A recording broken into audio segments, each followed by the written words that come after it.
আসসালামু আলাইকুম সবাইকে। আজকে আমরা এসএসসি হিসাব বিজ্ঞান প্রথম পত্র থেকে আর্থিক বিবরণী অধ্যায়ের উপর আরেকটি সৃজনশীল ম্যাথ সলভ করব। আজকে আমরা কুমিল্লা বোর্ড 2023 সালের 2 নং প্রশ্ন সমাধান করব। আমরা অলরেডি কুমিল্লা বোর্ড 2023 সালের 1 নং প্রশ্ন সমাধান করে ফেলছি। যারা তোমরা দেখে নেওনি অবশ্যই তোমরা ক্লাসটি দেখে নিবা। চলো আমরা ক্লাসটি শুরু করি। আমরা জানি যে এসএসসি হিসাব বিজ্ঞান প্রথম পত্রে আমরা এক পালিকানা কারবারের আর্থিক বিবরণী প্রস্তুত করি। আমরা আর্থিক বিবরণী যে প্রশ্ন থেকে প্রস্তুত করি আমরা জানি এখানে প্রশ্নে একটা রেওয়া মিল দেওয়া থাকে। আমাদের তার ব্যতিক্রম নেই, এটা রেওয়া মিল দেওয়া আছে। রেওয়া মিলে ডেবিট দিকে তো আমরা জানি সম্পদ থাকে, ব্যয় থেকে উত্তোলন থাকে, ক্রেডিট দিকে তো আমরা জানি আয় থাকে, দায় থেকে মূলধন থাকে। এখানে সেভাবেই দেওয়া আছে। এখন আমাদের সমন্বয়গুলো একটু দেখে নেব। সমন্বয় 1, বছর শেষে অব্যবহৃত সাপ্লাইসের পরিমাণ 1000 টাকা। বিজ্ঞাপন খরচের 1/3 বিলম্বিত করতে হবে। অনুপার্জিত সেবায় অর্জিত হয়েছে 20,000 টাকা। অনাদায়ী সেবায়ের পরিমাণ 10,000 টাকা। ওকে, আমরা সমন্বয়গুলো পড়ে নিলাম। এখন আমার কয়ে বলছে মুনাফাজাত আয়ের পরিমাণ নির্ণয় করো। আমরা অ্যাকাউন্টিং এ অর্থাৎ এক মালিকানা কারবারের প্রতিষ্ঠানে আমরা হিসাবগুলোকে 6 ভাগে শ্রেণী বিন্যস্ত করি। তার লেফট সাইডে সম্পদ, ব্যয়, উত্তোলন, রাইট সাইডে অর্থাৎ ডান দিকে আয়, দায়, মূলধন। এখন আমাদের লেফট সাইডে আমাদের যে ব্যয় আছে এই ব্যয়কে আমরা বলি মুনাফা জাতীয় ব্যয়। ওকে, আবার আমরা যে রাইট সাইডে আয় আছে এই আয়কেই আমরা বলি মুনাফা জাতীয় আয়। তাহলে মুনাফা জাতীয় ব্যয় কি? একটা হিসাবকালে যতগুলো ব্যয় আছে ব্যয়ের সমষ্টি হচ্ছে মুনাফা জাতীয় ব্যয়। মুনাফা জাতীয় আয় কি? আমি যদি খুব সহজ ভাষায় বলি, এক কথায় বলি, আমাদের একটা প্রতিষ্ঠানে যতগুলো আয় আছে এই আয়ের সমষ্টিকেই আমরা মুনাফাজাত আয় বলি। তাহলে এখানে কিন্তু আমাকে মুনাফাজাত আয়ের পরিমাণ নির্ণয় করতে বলছে। তার মানে এই প্রতিষ্ঠানে যতগুলো আয় আছে এই আয়ের সমষ্টি হচ্ছে মুনাফা জাতীয় আয়। তাই আমরা প্রথমে লিখবো 2 নং প্রশ্নের সমাধান, লিখে লিখবো ক মুনাফাজাত আয়ের পরিমাণ নির্ণয়, দিয়ে আমরা ছক করব বিবরণ টাকা টাকা। তাহলে এই প্রতিষ্ঠানে যতগুলো আয় আছে আয়গুলাকে আমরা এখানে লিখবো। এই সমষ্টিটাই হবে হচ্ছে আমাদের মুনাফাজাত আয়ের পরিমাণ। আর আয় আমাদের প্রশ্নে কোন দিকে আছে? আমি যে কথাটা বললাম, আমরা যদি বর্ধিত হিসাব সমীকরণ দেখি তাহলে বাম দিকে আছে সম্পদ, ব্যয়, উত্তোলন, ডান দিকে আছে আয়, দায়, মূলধন। এটা আমি রেওয়া মিলের কথা বলতেছি। আর অ্যাকাউন্টিং এর মূল বিষয়টা তো হচ্ছে মৌলিক সমীকরণ বা বর্ধিত সমীকরণ। তাহলে আমাদের এই হিসাব সমীকরণ অনুযায়ী আমাদের রাইট সাইডের এলিমেন্ট হচ্ছে আয়, দায়, মূলধন। তার মধ্যে একটা উপাদান হচ্ছে বা হিসাব হচ্ছে আয়, যেটাকে আমি মুনাফাজাত আয় বলতেছি। তাহলে আমি শুধু ক্রেডিট দিকে তাকাবো, কারণ আয় মানে ক্রেডিট, মূলধন এটা আয় না, এটা মালিকানা সত্ত্বের উপাদান। তারপরে 22,500 এটা প্রদেয় হিসাব, এটা দায়ের উপাদান। এই যে সেবা আয় 1,20,000 টাকা, এটা হচ্ছে আমাদের মুনাফাজাত আয়ের উপাদান। তাই আমি লিখবো সেবা আয়। আমরা লিখবো সেবা আয়। আমাকে আর হেডিং দিতে হবে না, আমি একদম হেডিং লিখছি মুনাফাজাত আয়ের পরিমাণ। তাহলে সব আয় লিখবো আমরা, আর এই জন্য হেডিং দিতে হবে না। তাহলে সেবা আয়। সেবা আয় আমাদের কত আছে? এটার কাজ আছে। সেবা আয় আমরা দেখতেছি 1,20,000 টাকা। কাজ থাকার কারণে আমি প্রথম বলে দেবো 1,20,000 টাকা। এখন কাজটা কি কি আছে আমরা একটু সমন্বয়ে যাব। সমন্বয়ে গিয়ে দেখতেছি আমাদের কাজ আছে 3 নম্বর সমন্বয়। অনুপার্জিত সেবায় অর্জিত হয়েছে 20,000 টাকা। একটু আমরা রেওয়া মিলে গিয়ে দেখি অনুপার্জিত সেবাটা কোথায় আছে। দেখো অনুপার্জিত সেবায় 70,000 টাকা। এটা তোমার আমি বেসিক কিন্তু আগেই শিখাইছি। অনুপার্জিত সেবায় মানে কি? অনুপার্জিত সেবায় মানে আমরা কাস্টমারদের কাছ থেকে অগ্রিম টাকা নিছি সেবা দেওয়ার শর্তে। তাহলে আমরা কাস্টমারদের কাছ থেকে মোট অগ্রিম টাকা নিছি রেওয়া মিল অনুযায়ী 70,000 টাকা। তার মানে কাস্টমাররা আমাদের কাছে অর্থাৎ আমাদের প্রতিষ্ঠানের কাছে 70,000 টাকা সেবা পাবে। চলতি বছরে এই অনুপার্জিত সেবা আয় যে 70,000 টাকা ছিল, এই 70,000 এর মধ্যে আমরা 20,000 টাকা সেবা দিয়ে দিছি। এই যে অনুপার্জিত সেবায় অর্জিত হয়েছে। অর্জিত হয়েছে মানে কি? 70,000 টাকা মানুষ আমার কাছে সেবা পাবে। ওই 70,000 টাকার মধ্যে 20,000 টাকা সেবা দিয়ে দিছি, মানে ওটা আয়ে রূপান্তরিত হয়েছে। তার মানে এটাকে বলা হয় অর্জিত হওয়া। কত টাকা অর্জিত হয়েছে? 20,000 টাকা। এই 20,000 টাকা যে আমরা আয় হয়েছে এটা কি সেবায়ের অন্তর্ভুক্ত আছে? না, নেই। সেবায় আমরা হিসাবভুক্ত করছি 1,20,000 টাকা, আর অনুপার্জিত সেবায়কে আলাদাভাবে হিসাবভুক্ত করছি 70,000 টাকা। কিন্তু হিসাবকাল শেষে তো দেখা গেল যে 70,000 টাকার মধ্যে 20,000 টাকা অর্জিত হয়েছে, মানে আয় রূপান্তরিত হয়েছে। তো অবশ্যই এটা 1,20,000 এর মধ্যে অন্তর্ভুক্ত নাই। এখন যদি তোমাকে প্রশ্ন করা হয় তাহলে এখন সেবায় কত হবে, তুমি কত বলবে? 1,00,000 অবশ্যই 40,000 টাকা বলবে। তাই তো আমি যোগ করব অর্জিত অংশ। অর্জিত অংশ তাহলে 70,000 টাকার মধ্যে অর্জিত অংশ কত? 20,000 টাকা। তাহলে 70,000 এর মধ্যে যদি অর্জিত এই হিসাবকালে 20,000 টাকা হয়, তাহলে অনুপার্জিত হিসাবে চলতে এখনো কত? তাহলে 50,000 টাকা। তাহলে আমি এখানে 20,000 টাকা নিব, কারণ এখনো তো 50,000 টাকা আমার দায় হিসেবে আছে। এটা আগামী বছরে গিয়ে অর্জিত হবে। ওকে, আমি 1,20,000 টাকা যদি যোগ করি 1,40,000 টাকা হবে। এখানে আরেকটা সমন্বয় আছে, তাই আমি নিচে নামালাম। আরেকটা সমন্বয় কি আছে? 4 নম্বর, অনাদায়ী সেবা আয়ের পরিমাণ 10,000 টাকা। অনাদায়ী সেবা আয় কি মিন করে এটা আমাকে বুঝতে হবে। অনাদায়ী সেবা আয় মানে চলতি বছরে আমি আরো 10,000 টাকা সেবা দিছি, যাকে আমি 10,000 টাকা সেবা দিছি তারা আমাকে এখনো টাকা দেয়নি, মানে এটা বকে আছে, তাই লিখছে অনাদায়ী সেবা আয়ের পরিমাণ। তার মানে আয় মানে কি? আমি সেবা দিছি মানে আয় হয়েছে। এখন আমি আয় দুই ভাবে দিতে পারি, নগদে, বাকিতে। আমি যদি নগদে সেবা দেই নগদ আয় হবে, আমি যদি বাকিতে সেবা দেই তাহলে আমি সেবা দিছি বা টাকা নেই নেই বকে আছে, তাহলে আমি আরো 10,000 টাকা সেবা দিছি, সমন্বয় আছে, টাকা আমার আদায় হয়নি, কিন্তু আমি তো সেবা দিছি মানে আয় তো আমার হয়েছে।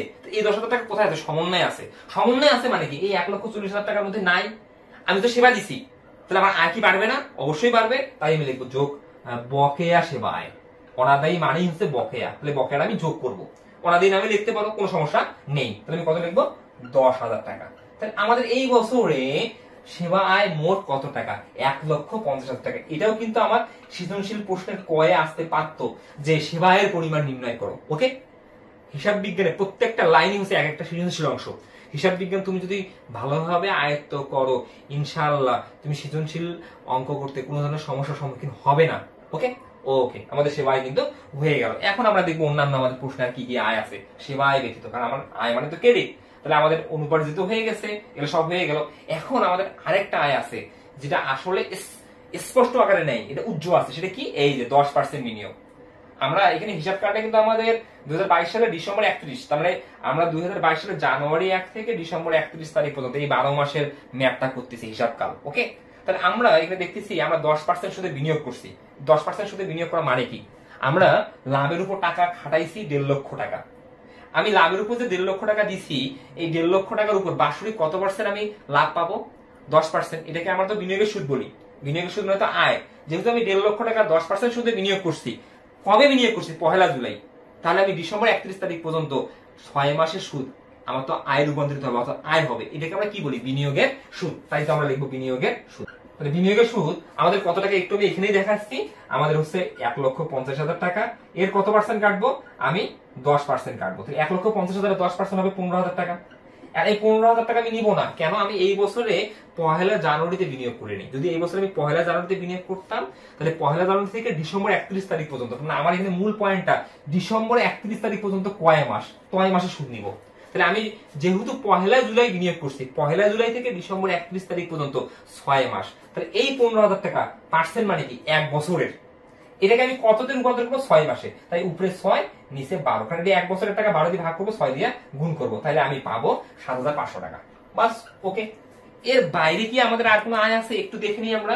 আমরা এর বাইরে কিন্তু আর কোনো আয় দেখছি না, তার মানে সব আয় লেখা শেষ। ওকে, এখন আমরা এটাকে যোগ করে দেবো। তাহলে আমরা যদি যোগ করি আমরা 1,57,500 টাকা। এটাই হচ্ছে আমাদের অতএব মুনাফাজিত আয়ের আয়ের পরিমাণ। অতএব মুনাফাজিত আয় যে ক্লোজ করে দিয়ে A to Z বক্স করে দিবা, বাস আমাদের কয়ের আনসারটা হয়ে গেল। ওকে, এরপর আমাকে কি বলছে? ক্ষয়ে একটু যাই আমরা।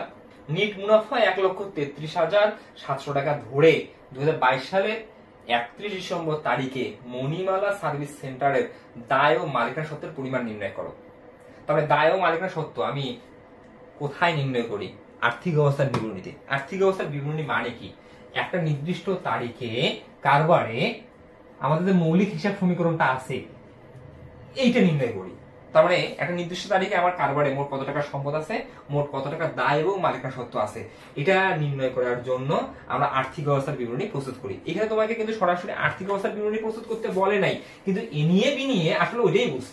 তোমাকে বলছে কি যে 2022 সালের 31 ডিসেম্বর তারিখে মণিমালা সার্ভিস সেন্টারে দায় ও মালিকানা সত্ত্বের পরিমাণ নির্ণয় করো। তাহলে মালিকানা সত্ত্ব মানে কি? এল প্লাস ওই। এই এল প্লাস ওই তুমি কোথায় নির্ণয় করো? তুমি এল প্লাস ওই নির্ণয় করো আর্থিক অবস্থার বিবরণীতে। ওকে, তাহলে তুমি আসলে এখানে আর্থিক অবস্থার বিবরণী করবা, কিন্তু সেটা হচ্ছে আংশিক। তুমি লিখবা খ, লিখবা আর্থিক অবস্থার বিবরণী, তুমি লিখবা আংশিক, ব্র্যাকেটে লিখবা আংশিক। প্রথমে প্রতিষ্ঠানের নাম লিখবা, আর্থিক অবস্থার বিবরণী আংশিক, তার নিচে লিখবা 2022 সালের 31 ডিসেম্বর তারিখের জন্য, দিয়ে লিখবা দায় ও মালিকানা সত্ত্ব। তারপরে এখানে দুইটা পার্ট আছে, আগে দায় বাইর করবো, তারপরে মালিকানা সত্ত্ব নির্ণয় করবো। ওকে, তাহলে আমরা প্রথমে দায়গুলো লিখে ফেলি। দায়, এখন দায় যে লিখবো আমরা দায় লিখি হিসাব বিজ্ঞানে দুই ভাবে, চলতি দায় আর হচ্ছে দীর্ঘমেয়াদী দায়। আমি প্রথমে লিখবো চলতি দায়। এখন হিসাব বিজ্ঞানে আমরা জানি সচরাচর আমরা 5টা চলতি দায় পাই। আসলে চলতি দায় আরো আছে, যেমন আমরা ভ্যাট চলতি হিসাবটাও পেতে পারি, আমরা পেতে পারি স্বল্পমেয়াদী ঋণ। এই দুটো রেয়ার আইটেম। আমরা ন্যাচারালি চলতি দায় 5টা পাই। তার মধ্যে প্রথমে ব্যাংক জমাতিরিক্ত একটা, প্রদেয় বিল একটা, বা প্রদেয় নোট একটা, প্রদেয় হিসাব একটা, তাহলে 3টা গেল, বকেয়া ব্যয় একটা, অনুপার্জিত আয় একটা। আমি আবারও বলতেছি 5টা। প্রথমে ব্যাংক জমাতিরিক্ত, তারপরে প্রদেয় বিল বা প্রদেয় নোট, তারপরে প্রদেয় হিসাব, তারপরে হচ্ছে বকেয়া ব্যয়, অগ্রিম আয়। এর বাইরেও কি থাকতে পারে? স্বল্প মেয়াদী ঋণ। এর বাইরে কি থাকতে পারে? ভ্যাট চলতি হিসাবের ক্রেডিটসের। ওকে ওকে, আমরা এখন দেখি আমাদের প্রশ্নে কি কি আছে। তাহলে আমরা শুরু থেকে আসি। আমরা প্রথমে রেওয়ামিল চেক করব। রেওয়ামিলে আমাদের চলতি দায় থাকতে পারে প্রথমে ব্যাংক জমাতিরিক্ত। আমরা দেখবো ব্যাংক জমাতিরিক্ত আছে কিনা। যদি আমি একটা ভালো করে দেখি, আমরা দেখতেছি এই অঙ্কে ব্যাংক জমাতিরিক্ত নেই। তাহলে ওকে, ব্যাংক জমাতিরিক্তের পর আমি দেখবো প্রদেয় বিল বা প্রদেয় নোট। এই অঙ্কে প্রদেয় বিল বা প্রদেয় নোট নাই, বাট প্রদেয় হিসাব আছে। আমি দেখবো প্রদেয় হিসাব। প্রদেয় হিসাব দ্বারা কিন্তু শুরু হইলো, তার মানে এটা 3 নম্বর আইটেম, প্রদেয় হিসাব। আমি যদি আমাদের ফিরে যাই, তাহলে প্রদেয় হিসাব আমরা দেখতেছি কত আছে? 22,500। এই 22,500 টাকা আমরা লিখবো দ্বিতীয় ঘরে, কাজ না থাকার কারণে। ওকে, প্রদেয় হিসাবের পর আমরা কি লিখবো? বকেয়া ব্যয় সমূহ 4 নম্বর আইটেম হিসেবে। বকেয়া ব্যয় আমাদের সমন্বয়ে কিন্তু আছে। আমরা যদি দেখি সমন্বয় আছে কি না, সমন্বয় নেই। যদি বকেয়া ব্যয় থাকতো সমন্বয় ধরা পড়তো। হ্যাঁ, সমন্বয়ের বাইরেও কিন্তু ব্যয় বকেয়া থাকতে পারে। এই দেখো আছে একটা, সেটা হচ্ছে এই যে 12% ঋণ। আমরা 12% সুদে ঋণ নিছি 40,000 টাকা। 12% সুদে যদি ঋণ 40,000 টাকা নেই, তো 40,000 যদি 12% কাটি, আগে আমি সুদটা বের করি। 40,000 12%, একটু তোমরা ভালোভাবে খেয়াল করো। 40,000 তার 12%, 40,000 12%, 4×48, সুদ হচ্ছে এই বছর 4,800। এটা বাৎসরিক। আমি ঋণটা কবে নিছি? 1/1/2022। যেহেতু আমি 1/1/2022 ঋণ নিছি, আমি তো এখানে অঙ্ক করতেছি ডিসেম্বর 31 তারিখে। তাহলে 1/1/2022 থেকে ডিসেম্বর 31 তারিখ পর্যন্ত আমার 12 মাস সময় অতিবাহিত হয়েছে। যেহেতু 12 মাস সময় অতিবাহিত হয়েছে, তাহলে 12 মাসের সুদ ধরতে হবে।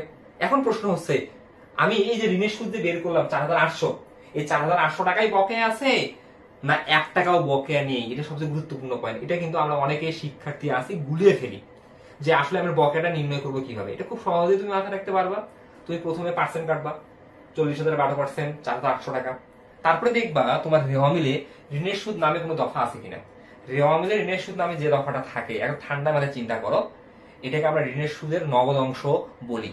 তার মানে আমি চলতি বছরে ঋণের সুদ বাবদ কত টাকা পরিশোধ করছি। আমি এই 4,800 টাকা যে চলতি বছরে সুদ দিতে হবে, এই 4,800 টাকার মধ্যে যদি 1 টাকাও সুদ দেই, ঋণের সুদ নামে সেটা রেওয়ামিলের ডেবিট দিকে থাকবে। আমি কি পুরো অঙ্কে দেখতেছি ঋণের সুদ নামে কোনো দফা আছে? তুমি বলবা স্যার নেই। যেহেতু নেই, আমি পার্সেন্ট কেটে যে 4,800 টাকা পেয়েছি, তাহলে পুরো সুদটাই আমি যার কাছ থেকে ঋণ নিছি, আমি তাকে 1 টাকাও দেই নেই, পুরোটাই বকেয়া আছে। তার মানে যার কাছ থেকে ঋণ নিছি সে 4,800 টাকা আমার কাছে সুদ পাবে। তাহলে আমরা কি জানি হিসাব বিজ্ঞানে, কোনো ব্যয় যদি আমি বকেয়া রাখি, এটা আমার চলতি দায়। তাই তো আমরা লিখবো বকেয়া ঋণের সুদ। খুব সহজেই কিন্তু আমরা এগুলো বুঝতে পারি। ওকে, বকেয়া ঋণের সুদ। তাহলে বকেয়া ঋণের সুদ আমি কত পেলাম? 4,800 টাকা। একদম সিম্পলি, হ্যাঁ, কোনো ঝামেলা আমাদের নেই। ওকে, এরপরে আমরা দেখবো অগ্রিম আয় বা অনুপার্জিত আয় আছে। এই যে অনুপার্জিত সেবা আয়, আমি লিখবো অনুপার্জিত সেবা আয়। তাহলে অনুপার্জিত সেবা আয়, এটা কিন্তু আমরা কাজ করছি। আমরা দেখে দেবো 70,000 টাকা। অনুপার্জিত সেবায় কিন্তু চলতি বছরে 70,000 টাকা ছিল। সমন্বয় অনুযায়ী আমরা পাইছি যে এই বছরে এই 70,000 টাকার মধ্যে অর্জিত হয়েছে 20,000 টাকা। তাহলে যেটা অর্জিত হয়েছে সেটা বিয়োগ করবো। তাহলে অর্জিত হয়নি কত? সেটা তো অনুপার্জিত, কারণ অনুপার্জিত অর্জিত হয়। তাহলে অনুপার্জিত ছিল 70,000 টাকা, তার মধ্যে অর্জিত হয়েছে কত? 20,000। এখনো অর্জিত হয়নি কত? 50,000। যেটা অর্জিত হয়নি সেটা তো অনুপার্জিত। তার মানে এটা কবে অর্জিত হবে? আগামী হিসাবকালে গিয়ে। যতক্ষণ পর্যন্ত হয়নি ততক্ষণ পর্যন্ত চলতি দায় অবস্থায় থাকবে। ওকে, তাহলে কত টাকা? 50,000 টাকা। ওকে, এটা আমাদের কিন্তু হয়ে গেল। এরপরে আমরা দেখবো আমাদের আর কি আছে। আমি বলছিলাম রেয়ার আইটেম হিসেবে আছে ভ্যাট চলতি হিসেবে ক্রেডিট জেট আর একটা স্বল্প মেয়াদী ঋণ। তাহলে আমাদের এখানে ভ্যাট চলতি হিসাবের মেবি ডেবিটদের কি আছে এই অঙ্কে? না, নেই, ভ্যাট তোই নেই। যদি ভ্যাট চলতি হিসাব থাকতো ক্রেডিট যে, তাহলে আমি এটা আনতাম। আবার স্বল্প মেয়াদী ঋণ আছে কি? না, নেই। এগুলো রেয়ার আইটেম। যেহেতু নেই, তার মানে আমাদের চলতি দায় লেখা শেষ। আমাদের এই অঙ্কে আর কোনো চলতি দায় নেই। আমরা 100% শিওর না। ওকে, আমাদের আর কোনো চলতি দায় নেই। তাহলে এখন আমরা যোগ করবো। যদি যোগ করি, আমরা যোগফলটা কত পাবো? আমরা একটু যোগ করে দেখি। আমরা যোগফলটা পাবো, নিষ্পাতি যোগ করি, 50,000 যোগ 4,800 যোগ 22,500, যোগফলটা পাবো 77,300। ওকে, আমরা চলতি দায় পেয়ে গেলাম ৭৭,৩০০। এখন আমরা লিখবো দীর্ঘমেয়াদী দায়। দীর্ঘমেয়াদী দায় লিখে আমরা লিখবো ঋণ। কত পার্সেন্ট ঋণ আছে আমাদের অঙ্কে একটু দেখে নিই আমরা, কত পার্সেন্ট ঋণ আছে আমরা একটু দেখে নিব। আমাদের অঙ্কে কত পার্সেন্ট ঋণ আছে আমরা দেখতেছি, আমাদের অঙ্কে 12% ঋণ আছে 40,000 টাকা। তাহলে আমরা জানি যে আমাদের ঋণটা হচ্ছে দীর্ঘমেয়াদী দায়, তার মানে এটা 2 বা ততোধিক বছরের জন্য নিছি। এটা কিন্তু আমি 1 বছরের মধ্যে পরিশোধ সাপেক্ষে ঋণটা নেইনি। ঋণ মানে সেটা স্বল্পমেয়াদী হোক, মধ্যমেয়াদী হতে পারে, দীর্ঘমেয়াদী হতে পারে। মধ্যমেয়াদী হোক আর দীর্ঘমেয়াদী হোক, ঋণটা হচ্ছে দীর্ঘমেয়াদী দায়। ওকে, যখনই 1 বছরকে অতিক্রম করে যাবে তখনই হয়ে যাবে দীর্ঘমেয়াদী দায়। তাহলে আমরা লিখবো এখানে 12% ঋণ। তাহলে 12% ঋণ আমরা কত দেখতেছি, আমার আছে 40,000 টাকা। তাহলে আমাদের এই দুইটাকে একত্রে আমরা বলি দায়, অর্থাৎ ইংরেজিতে আমরা এটাকে এল দ্বারা প্রকাশ করি। ওনার এই যে এল প্লাস ওই আছে, এটাকে আমরা এল দ্বারা প্রকাশ করি। ওকে, তার মানে আমাদের দায় হয়ে গেল। এরপরে এখন আমরা লিখবো সেটা মালিকানা সত্ত্ব। আমরা লিখবো মালিকানা সত্ত্ব। এখন মালিকানা সত্ত্ব বলতে মানে কি, এটা কি বোঝায়? মালিকানা সত্ত্ব মানে এই যে আমাদের কারোর সম্পদ আছে, এই সম্পদের উপর আমি মালিক, আমার অংশ কত, এটাই মালিকানা সত্ত্ব। মালিকানা সত্ত্ব আমি কি কি দফা দ্বারা বের করি? মালিকানা সত্ত্ব আমরা বের করি মূলধনের সাথে নিট মুনাফা যোগ করে উত্তোলন বিয়োগ করে। আমরা এখানে দেখতেছি আমাদের অঙ্কে আমাদের প্রারম্ভিক মূলধন, অর্থাৎ রেওয়ামিলে যেটা মূলধন থাকে এটা প্রারম্ভিক মূলধন। আমাদের প্রারম্ভিক মূলধন আছে, প্রারম্ভিক মূলধন আছে হচ্ছে 1,10,000 টাকা। তাহলে 1,10,000 টাকা প্রথম করে লিখবো প্রারম্ভিক মূলধন। এখন আমাদের কিন্তু ক্ষয়ে বলছে নিট মুনাফা এত টাকা ধরে, এই আসো তুমি স্পষ্ট লেখা আছে ক্ষয়ে নিট মুনাফা এত টাকা ধরে, অর্থাৎ 1,77,000 টাকা ধরে। তাহলে এই নিট মুনাফা আমি মালিক, আমার টাকা, এই মূলধন আমার টাকা, তাহলে আমার মোট টাকা কত? তাহলে আমাকে যোগ করতে হবে, তাই যোগ লিখবো নিট মুনাফা। তাহলে নিট মুনাফা আমরা প্রশ্ন দিচ্ছি কত টাকা, 1,33,700 টাকা। এখন আমি যোগ করব, যোগ করে নিচে নামাবো যদি উত্তোলন থাকে। উত্তোলনটা রেওয়া মিলেও থাকতে পারে, সমন্বয়েও থাকতে পারে। আমি সমন্বয় উত্তোলন পাইনি, আমি রেওয়া মিলে যাবো। আর রেওয়া মিলে কি উত্তোলন আছে? না, নেই, রেওয়া মিলে উত্তোলন নেই। যদি থাকতো আমি রেওয়া মিলে ডেবিট দিকে পেতাম, যেহেতু নেই তাই আমরা এখন এই যোগফলটা একদম তৃতীয় ঘরে নিয়ে যাবো। তৃতীয় ঘরে যদি নিয়ে যাই তাহলে আমরা পাবো 2,43,700। এবার এটা হচ্ছে এল, এই যে এটা এল, এই দুটো হচ্ছে এল, এটা হচ্ছে ওই। তাহলে আমি যদি এল এবং ওই যোগ করি তাহলে তো আমি দায় ও মালিকানা সত্ত্ব পাবো, যেটা আমাকে নির্ণয় করতে বলছে। তাহলে আমি যোগ করে দেই, এখন এটা একটু ক্যালকুলেটরে যোগ করে দিই আমরা। তাহলে আমরা দেখতেছি আমার ৭৭,৩০০ যোগ ৪০,০০০ যোগ 2,43,700, আমি যোগ করলে পাচ্ছি 3,61,000। বাস, ওকে, এটাই হচ্ছে আমাদের অ্যান্সার। আমি খুব সহজেই পেয়ে গেলাম যে আমার ক্ষয়ে কি বলছে, মণিমালা সার্ভিস সেন্টারে দায় ও মালিকানা সত্ত্বের পরিমাণ নির্ণয় করা। মানে কি, আমাদের যে আর্থিক অবস্থার বিবরণীতে মৌলিক হিসাব সমীকরণ আছে তার এই পার্টটা এল প্লাস ওই আমি বাইর করে ফেললাম। এটাই হচ্ছে মোট দায় ও মালিকানা সত্ত্ব। ওকে, আমাদের খ হয়ে গেল। এবার গয়ে কি বলছে, 2022 সালের 31 নম্বর তারিখে মণিমালা সার্ভিস সেন্টারের মোট সম্পদের মোট পরিমাণ নির্ণয় করো। তাহলে আমি অলরেডি আগে কিন্তু মোট দায় ও মালিকানা সত্ত্ব বের করছি, মানে আমাকে এ নিয়ে বি নিয়ে আমাকে আর্থিক অবস্থার বিবরণীটাই করতে বলছে। ক্ষয়ে একটা অংশ, গয়ে একটা অংশ, দেখছো বিষয়টা? তাহলে আমি ক্ষয়ে আমি কিন্তু লেফট তোমার রাইট সাইডের এলিমেন্ট পাইছি 3,61,000। একটু লিখে রাখি আমরা। এবার আমি এ বের করবো। আমাকে তো এটাই বলছে যে মোট সম্পদের পরিমাণ নির্ণয়, দেখছো? এ নিয়ে বি নিয়ে তোমাকে কিন্তু আর্থিক অবস্থার বিবরণী করতে বলছে। তাহলে এই লক্ষ্যে তুমি কি করবা, এই ছকটাই রাখবা, তুমি জাস্ট মিশিয়ে দিবা। তুমি তো মিশিয়ে দিতে পারবে না, তুমি ছক করবা, আমি বোর্ডে মিশিয়ে দিচ্ছি, তুমি খাতায় এরকমই ছক করবা, করে তুমি এই জায়গায় লিখবা সম্পদ সমূহ। ওকে, তুমি লিখবা সম্পদ আর সমূহ, সম্পদ সমূহ টাকা টাকা টাকা টাকা টাকা টাকা। এখন তুমি যে সম্পদ বের করবা, এটা এক মালিকানা কারবারের আর্থিক অবস্থার বিবরণী করতেছো। এক মালিকানা কারবারের আর্থিক অবস্থা যখন তুমি করবা, এক মালিকানা প্রতিষ্ঠানে যখন তুমি অঙ্ক করবা, হিসাব বিজ্ঞান করবা, তখন সম্পদগুলো তুমি 3টা শ্রেণীতে লিপিবদ্ধ করবা। প্রথমে চলতি সম্পদ, তারপরে দীর্ঘমেয়াদী সম্পদ, তারপরে স্থায়ী সম্পদ। প্রথমে লিখবা তুমি চলতি সম্পদ, চলতি সম্পদ লিখবা। এখন চলতি সম্পদগুলো তোমার কি কি, আমি তোমাকে বেসিকটা কিন্তু বারবার শিখাচ্ছি। আমরা যদি নরমালি দেখি চলতি সম্পদ 8টা। এই 8টার মধ্যে প্রথম 4টা আসবে রেওয়ামিল থেকে।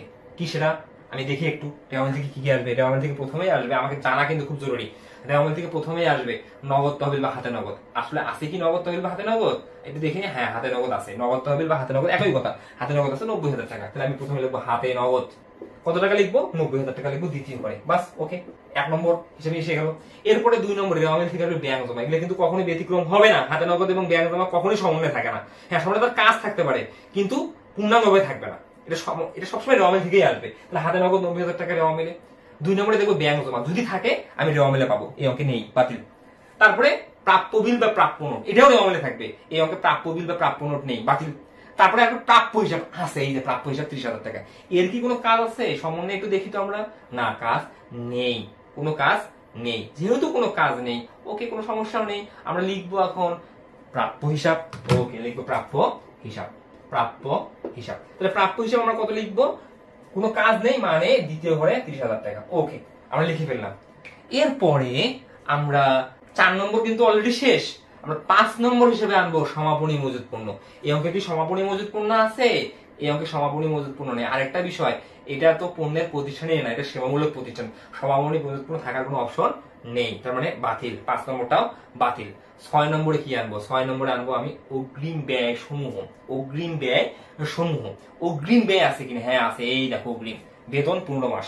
আমরা কিন্তু এখানে অঙ্ক করতেছি জানুয়ারি টু ডিসেম্বর, আমরা যদি জানুয়ারি টু ডিসেম্বর করি, আমরা বেতন ওই বছরে সর্বোচ্চ কয় মাসের দেবো, 12 মাসের। সবসময় মাথায় রাখবে হিসাবকাল, আমার হিসাবকাল জয় মাস, চলতি বছরে তয় মাসের প্রকৃত ব্যয়, এর হিসাবকাল 12 মাস, তাহলে বেতন প্রকৃত ব্যয় হচ্ছে 12 মাস। 12 মাসের যখনই বেশি দিব তার মানে অগ্রিম, 12 মাসের যখনই কম দিব তার মানে বকেয়া। আমাকে 12 মাসটাকে মান ধরে আগাতে হবে, তাহলে আমার এখানে 12 মাসটা হচ্ছে স্ট্যান্ডার্ড সময়, তার মানে হিসাবকাল। আমি 12 মাসের কম দিলে বকেয়া আছে, আমি 12 মাসের বেশি দিলে অগ্রিম দিছি, তাহলে বেতন আমি কয় মাসের জন্য দিছি, 15 মাস। তাহলে 12 মাস যদি চলতি হিসাবকালের হয়, তাহলে অগ্রিম কয় মাস, 3 মাস। আমি যত মাসের জন্য অগ্রিম দিছি, অগ্রিম ব্যয় এটা চলতি সম্পদ, তাই আমি লিখবো অগ্রিম বেতন। তাহলে অগ্রিম বেতন আমি বের করব কিভাবে, একদম ইজি। আমি মোট কত টাকা দিছি, 15,000 টাকা। 15,000 টাকা যে দিছি কত মাসের জন্য, ঐকিক নিয়মে আসো তুমি 15,000 টাকা দিচ্ছ 15 মাসের জন্য। তোমাকে যদি প্রশ্ন করা হয় প্রতি মাসের জন্য কত, ভাগ করবে, তাহলে আমি এই নিচে দেবো 15। তোমার কত মাসের প্রয়োজন, অগ্রিম তো 3 মাস, 3 দ্বারা গুণ করবে। তুমি তো ম্যাথ করে আসছো, এসএসসি পাস যেহেতু করছো, তুমি কি জটিল জটিল ম্যাথ করো নাই, ঐকিক নিয়ম শিখছো তো তুমি তো 15,000 টাকা 15 মাসের জন্য দিছো, তাহলে প্রতি মাসের জন্য কত দিছো, 15,000 ভাগ 15, 1,000। অগ্রিম কয় মাস, 3 মাস, তাহলে 1,000 গুণন 3, বাস, ওকে একদম সিম্পল, তার মানে 3,000 টাকা, একদম ইজি, ওকে ওকে। এরপরে আমাদের কিন্তু অগ্রিম বেতন শেষ, মানে 6 নম্বর আইটেম হিসেবে এখন আমি আনবো বকেয়া আয় সমূহ। বকেয়া আয় এখানে আছে, কিভাবে বকেয়া আছে একটু আমরা দেখি। বকেয়া কোথায় আছে, এই যে 4 নম্বর সমন্বয়ে অনাদেয় সেবায়ের পরিমাণ 10,000 টাকা। এই যে অনাদেয় সেবায় মানে কি, আমি কোনো একজন কাস্টমারকে 10,000 টাকা সেবা দিছি, ওই কাস্টমার আমাকে এখনো টাকা দেয়নি, তার মানে আমি তো ওই টাকা পাবো। আমি সেবা প্রদান অর্থে যদি কারোর কাছে টাকা পেয়ে থাকি, তাহলে আয় বকেয়া আছে, বকেয়া আয় আমার চলতি সম্পদ, আমি লিখবো বকেয়া সেবা আয়। বকেয়া সেবায় আমার কত টাকা আছে, বকেয়া সেবায় আমার 10,000 টাকা আছে, এই লিখলাম আমি 10,000 টাকা, ওকে। এরপরে আমার আরেকটা আয় বকেয়া আছে, সেটা হচ্ছে আমরা যে বিনিয়োগের সুদ কাটলাম, একটু দেখো তোমরা ভালোভাবে, এই যে বিনিয়োগের সুদ, আমরা 1.5 লক্ষ টাকা বিনিয়োগ করছি, লাভের উপর টাকা দিছি, এই 1.5 লক্ষ টাকার কত পার্সেন্ট, 10%। 1.5 লক্ষ টাকা 10% আমরা কেটে কত পেয়েছি, 1.5 লক্ষ টাকা 10%, আমি একটু এই পাশে খসড়া করি, 1.5 লক্ষ টাকা 10% কেটে পেয়েছিলাম 15,000 টাকা। আমি বিনিয়োগ করছি কবে, 1 জুলাই, তাই আমি এটাকে 6 মাসে রূপান্তর করছি, 6 মাসে রূপান্তর করে 7,500 টাকা পেয়েছি। এই বছরে আমার বিনিয়োগের সুদ মোট পাওয়ার কথা 7,500। এখন বকেয়া মানে কি, আমি যদি এই বছরে 1 টাকাও না পেয়ে থাকি, পুরোটাই বকেয়া আছে। আবার আমি যদি এই বছরে কিছু টাকা পাই, আমার কিছু টাকা বকেয়া আছে। আবার আমি যদি এই বছর সম্পূর্ণ টাকা পেয়ে যাই, আমার 1 টাকাও বকেয়া নেই। তো মূল পয়েন্টটা কি, আমার মোট বিনিয়োগের সুদ 7,500 টাকা। চলতি বছরে আমি যদি বিনিয়োগের সুদ 1 টাকাও পাই, এটা রেওয়া মিলে ক্রেডিট দিকে থাকবে। রেওয়া মিলে কি বিনিয়োগের সুদ নামে কোনো দফা আছে, দেখো তো, বিনিয়োগের সুদ নামে কোনো দফা নেই। যেহেতু বিনিয়োগের সুদ নামে কোনো দফা নেই, মানে এই বছরে আমরা বিনিয়োগের সুদ 1 টাকাও নগদ পাইনি, তার মানে কি পুরোটাই বকেয়া আছে। তবে আমি লাভের উপর টাকা দিছি, যে জন্য লাভের উপর টাকা দিছি, চলতি বছরে ওই সুদ 1 টাকাও পাইনি, তাহলে পুরো সুদ তোমার বকেয়া আছে, তার মানে আমাদের সম্পদ, আমি পাবো, তাই লিখবো বকেয়া বিনিয়োগের সুদ। কত টাকা পেলাম, 7,500 টাকা, এই 7,500 টাকা। আমি 15,000 টাকা লিখবো না, ওকে, 15,000 টাকা 1 বছরের জন্য, 6 মাসের জন্য 7,500 টাকা, ওকে। খুব সহজে কিন্তু আমরা করছি ম্যাথগুলা, ওকে। এখন আমাদের বকেয়া ব্যয় হয়ে গেল, সরি বকেয়া আয়ও হয়ে গেল। তাহলে আমি কি কি লিখলাম, আমি প্রথমে হাতে নগদ, তারপরে ব্যাংক জমা, তারপরে প্রাপ্য নোট বা প্রাপ্য বিল, প্রাপ্য হিসাবে এই 4টা আমি লিখলাম রেওয়া মিল থেকে। 5 নম্বর ধাপ হিসেবে সমাপনী মজুত যেহেতু সেবামূলক প্রতিষ্ঠান বাতিল। তারপরে 6 নম্বর ধাপ হিসেবে অগ্রিম ব্যয় আমি আনছি। 7 নম্বর ধাপ হিসেবে বকেয়া আয় আমি আনছি, এই যে বকেয়া, এই দুইটা বকেয়া আয়।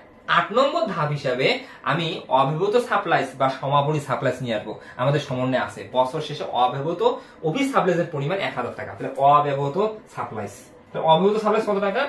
1000 টাকা। অব্যবহৃত সাপ্লাইস মানে কি? যে হিসাবকাল শেষে আমাদের যে ব্যবহারযোগ্য দ্রব্য আছে যেটা এখন ইউজ হয় নাই, এই বছর আমি ইউজ করিনি কত টাকা? 1000 টাকা। তাহলে এই বছর শেষে চলতি সম্পদ অবস্থায় আছে, এটা আগামী বছরে গিয়ে আবার ইউজ হবে। ওকে, তাহলে আমাদের অব্যবহৃতটা হয়ে গেল। এখন আরেকটা আমাদের সম্পদ আছে, এটা অনেক ক্ষেত্রে চলতি সম্পদে দেখা যায়, কিন্তু তুমি যদি এটা সঠিকভাবে করো তোমাকে এটা অসমন্বয়কৃত ব্যয় নামে দেখাইতে হবে। এটা অলিক সম্পদ। বিজ্ঞাপন খরচের 1/3 বিলম্বিত করতে হবে। তাহলে আমাদের বিজ্ঞাপন খরচ যে ছিল তার 3/1 বিলম্বিত। আর বিলম্বিত বিজ্ঞাপনটা অনেকে চলতি সম্পদের মধ্যে দেখায়, আবার অনেকে যদি মনে করে না এটা চলতি সম্পদের মধ্যে দেখাবো না, এটা আমাদের কাল্পনিক সম্পদ বা অলিক সম্পদ, আমি এটাকে আলাদাভাবে দেখাবো, তাও হবে। এখানে আমি ঝামেলা যেতে চাচ্ছি না, আসলে এটার জন্য মার্ক কাটা হয় না প্রথম পত্রে। কিন্তু যদি এটা দ্বিতীয় পত্র হতো, এসএসসি হিসাব বিজ্ঞান দ্বিতীয় পত্র হতো, তাহলে অবশ্যই এটাকে আমি অসমন্বয়কৃত ব্যয় নামেই দেখাতাম। তাহলে এখানে আমরা এটাকে বিলম্বিত বিজ্ঞাপন চলতি সম্পদ হিসেবেই দেখাবো। তাহলে বিলম্বিত বিজ্ঞাপন, তাহলে বিলম্বিত বিজ্ঞাপন মানে কি? বিজ্ঞাপন খরচের যতটুকু অংশ এই বছরে খরচ করা হবে না। তাহলে বিলম্বিত বিজ্ঞাপন, বিজ্ঞাপন তাহলে যতটুকু অংশ খরচ করা হবে না মানে কি? এই বছরে খরচ করবো না, আগামী বছরে খরচ করবো। তো যতদিন পর্যন্ত খরচ হয়নি ততদিন পর্যন্ত সম্পদ অবস্থায় আছে। তাহলে বিজ্ঞাপন আমার কত দেখি একটু। আমার বিজ্ঞাপন খরচ 6000 টাকা। এই যে 6000 টাকা আমরা বিজ্ঞাপন খরচ বাবদে বরাদ্দ রাখছি, হিসাবকাল শেষে সিদ্ধান্ত হয়েছে আমরা এই বছরে 4000 টাকা ব্যয় করব, আর 2000 টাকা খরচ দেখাবো না। তাহলে আমার বিজ্ঞাপন খরচ 6000 টাকা, এই বছরে খরচ করবো না কত? 2000 টাকা। কবে খরচ করবো? আগামী বছরে। যতক্ষণ পর্যন্ত আমি খরচ করিনি ততক্ষণ পর্যন্ত তোমার সম্পদ। তাই আমরা বিলম্বিত বিজ্ঞাপন সম্পদ হিসেবে দেখাবো। চলতি সম্পদে আমরা কত অংশ দেখাবো? 3/1 অংশ। তাই আমি দেখাবো এখানে 6000 গুণন উপরে 1 নিচে 3, তাহলে আমি 2000 টাকা দেখাবো। বাস হয়ে গেল আমাদের বিলম্বিত বিজ্ঞাপন। এখন আমি সব এগুলো যোগ করে দেবো। এখন যোগ করলে এই ফলাফলটা কত পাবো? এখানে প্রথম থেকে আসি 90000 যোগ 30000 যোগ 13000 যোগ 7500 যোগ আমি পাচ্ছি 1,43,500। তাহলে আমাদের কিন্তু চলতি সম্পদ লেখা শেষ। এখন আমরা লিখবো দীর্ঘমেয়াদী সম্পদ। দীর্ঘমেয়াদী সম্পদ, দীর্ঘমেয়াদী সম্পদ আমাদের এখানে একটা আছে, সেটা হচ্ছে 10% বিনিয়োগ। আমি লিখবো 10% বিনিয়োগ। তাহলে আমার ঋণ হচ্ছে দীর্ঘমেয়াদী দায়, আর বিনিয়োগ হচ্ছে আমাদের দীর্ঘমেয়াদী সম্পদ। তাহলে 10% বিনিয়োগ আমার কত আছে? 1.5 লক্ষ টাকা আছে। এটা একদম আমি লিখবো তৃতীয় ঘরে। ওকে, এরপরে আমরা আনবো স্থায়ী সম্পদগুলো। স্থায়ী সম্পদের মধ্যে কোনো আমি দেখি নেব কাজ আছে কিনা। আমরা দেখতেছি কোনো কাজ নেই। তাহলে স্থায়ী সম্পদগুলো কি কি আছে একটু দেখি আমরা। স্থায়ী সম্পদের মধ্যে আমরা একটাই দেখছি, সেটা হচ্ছে আমাদের আসবাবপত্র আছে 55,000 টাকা। আমি লিখবো স্থায়ী সম্পদ, শিরোনাম দেবো স্থায়ী সম্পদ, সম্পদ দিয়ে আন্ডারলাইন করবো, দেখবো আসবাবপত্র। আসবাব, একটু লেখাটা আমার খারাপ করে হচ্ছে তাড়াহুড়ো লেখার কারণে, তোমরা বুঝে নিও। আসবাবপত্র, আসবাবপত্র আমার 55,000। এখন আমি যখন স্থায়ী সম্পদ লিখবো আমরা কিন্তু এখানে পুস্তক মূল্যে লিখবো। তার মানে আমরা আসবাবপত্র থেকে পুঞ্জীবিত অবস্থায় বিয়োগ করবো। আমরা কি এই বছর কোনো অবস্থায় কাটছি? দেখো তো একটু, কাটছি না? কাটি নেই। তাহলে আমরা 55,000 টাকায় লিখবো একদম তৃতীয় ঘরে, একটা থাকার কারণে একদম তৃতীয় ঘরে। এখন আমরা এগুলা যোগ করব, তাহলে যোগফল পাবোই হচ্ছে আমাদের সম্পদ। তাহলে যোগ করে ফেলি আমরা। আমরা যদি যোগ করি, আমরা 1,43,000 ক্যালকুলেটর আছে, যোগ আমরা পাচ্ছি 2,05,000, 2,05,000। তাহলে আমরা পাচ্ছি 3,48,500, 3,48,500। এখন একটা জিনিস তোমাকে বলি, আমি মোট সম্পদ যখন বের করলাম, এটা কিন্তু মোট সম্পদ 3,48,500, বাট আমার মোট দায় বেড়েছে 3,61,000। কেন এমনটা হয়েছে? কারণ আমার এখানে কিন্তু একটা কাল্পনিক মান আছে। একটু দেখো তুমি, এখানে আমার ক্ষয়ে বলছে, দেখো নিট মুনাফা 1,33,700 টাকা, কাল্পনিক মান। এটা যদি আমাদের এই মেয়াদ অনুযায়ী হইতো তাহলে আমার দিন শেষে এ সমান এল প্লাস ওই মিলে যেত। অনেকে আবার এখানে কনফিউশনে ভুগবে, কি ব্যাপার আমি ক্ষয়ে এল প্লাস ওই বাইর করছি 3,61,000, আমি গয়ে এ বের করছি, মোট সম্পদ বের করছি 3,48,500, আমার তো অঙ্ক মিললো না, তখন আমি কি মার্ক পাবো না? আসলে তোমার ধারণা ভুল। কেন ভুল? তুমি খটা একটু লক্ষ্য করো। ক্ষয় দেখো তো, নিট মুনাফা 1,33,700 টাকা ধরে করতে বসে, মানে তো কাল্পনিক। এটা তো এই অঙ্ক যদি প্রকৃত না, যদি এটা তুমি বের করে নিতে ক্ষয়ে, তাহলে তোমার এখানে কিন্তু এ সমান এল প্লাস ওই মিলে যেত। অঙ্ক একদম ইজি। আসলে আমরা অনেক কিছু জানি, আসলে বুঝে উঠতে পারি না। তো আজকে এই পর্যন্ত। তোমাদের যদি অবশ্যই ক্লাসটা ভালো লেগে থাকে, আমার যেভাবে তোমাদের ক্লাসগুলো করাচ্ছি, অবশ্যই তোমরা তোমাদের বন্ধুদের সাথে শেয়ার করতে ভুলবে না। আসলে তোমাদের জন্যই কিন্তু এত কষ্ট করা। তোমরা যদি শেয়ার না করো, আমি সবার মাঝে পৌঁছাতে পারবো না। তোমরা যদি চাও, অবশ্যই আমি সবার মাঝে পৌঁছাতে পারবো। অবশ্যই তোমরা শেয়ার করবে। তোমরা সুস্থ থাকবে, ভালো থাকবে, মুখস্থ ব্যতীত তোমরা হিসাব বিজ্ঞান করবে, বুঝে বুঝে ফিল করে। আবারও কোনো ক্লাসে দেখা হবে। আল্লাহ হাফেজ। আসসালামু আলাইকুম সবাইকে।